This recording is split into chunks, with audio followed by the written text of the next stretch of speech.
A congressional caucus is a group of members of the United States Congress that meets to pursue common legislative objectives. Formally, caucuses are formed as congressional member organizations through the United States House of Representatives and governed under the rules of that chamber. In addition to the term caucus, they are sometimes called coalitions, study groups, task forces, or working groups. Many other countries use the term parliamentary group. For example, the UK Parliament has an all-party parliamentary group. Party conferences. The largest caucuses of the party conferences, which are the partisan caucuses comprising all members of one house from one party. These are the House Democratic Caucus, House Republican Conference, Senate Democratic Caucus, and Senate Republican Conference. The caucuses meet regularly in closed sessions to set legislative agendas, select committee members and chairs, and hold elections to choose various floor leaders. They also oversee the 4 Hill committees, political party committees that work to elect members of their own party to Congress. Ideological conferences. Other caucuses are organized political factions with a common ideological orientation. On the Democratic side, there is the Blue Dog Coalition, the New Democrat Coalition, and the Congressional Progressive Caucus. On the Republican side, there is the Republican Study Committee, the Republican Main Street Partnership, and the Tuesday Group, the Freedom Caucus, and the Liberty Caucus. Racial and ethnic caucuses. Among the most visible caucuses are those composed of members sharing the same race or ethnic group. The most high-profile of these represent people of color, but there are European American ethnic caucus, such as the Congressional Czech Caucus. The Congressional Black Caucus for African Americans has included members of both chambers. As of 2014, there were only 2 black senators, only one of whom joined as a member, whereas Senator Tim Scott, appointed in 2013 to fill the Senate seat of Jim DeMint, is not.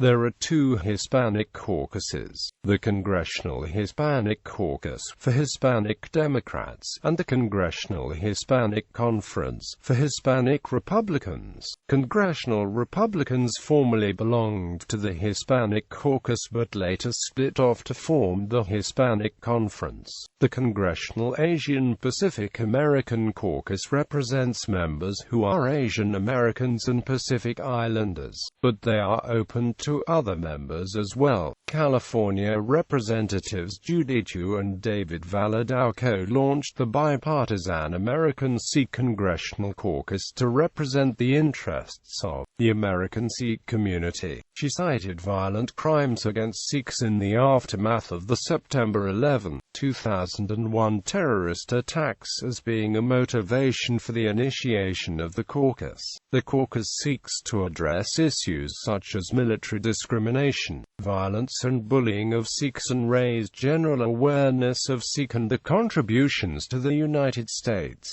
Currently there are 42 members in the caucus. In 2014, Representative Patrick Meehan and John Aramendi also became co-chairs. Interest group caucuses. The most common caucuses consist of members united as an interest group.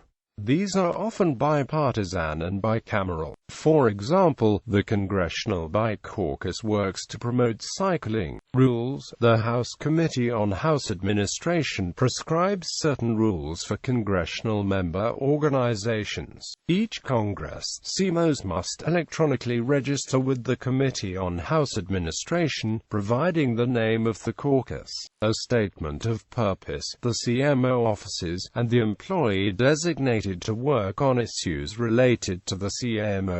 The Committee on House Administration rules include: members of both the House and Senate may participate in CMO, but at least one of the officers of the CMO must be a member of the House.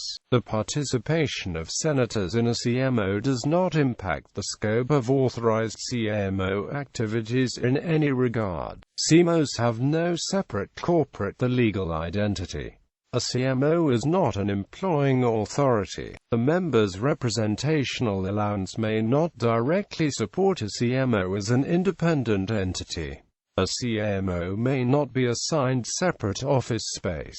Neither CMOs nor individual members may accept goods, funds, or services from private organizations or individuals to support the CMO. Members may use personal funds to support the CMO. A member of a CMO, in support of the objectives of that CMO, may utilize employees and official resources under the control of the member to assist the CMO in carrying out its legislative objectives, but no employees may be appointed in the name of a CMO.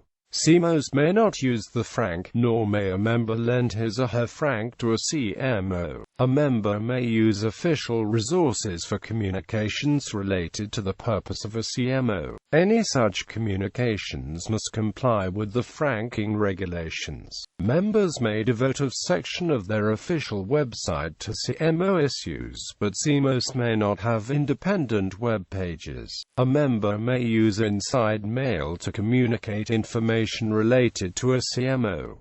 Members may prepare material related to CMO issues for dissemination. Official funds may not be used to print or pay for stationery for the CMO. Members may refer to the membership in a CMO on their official stationery.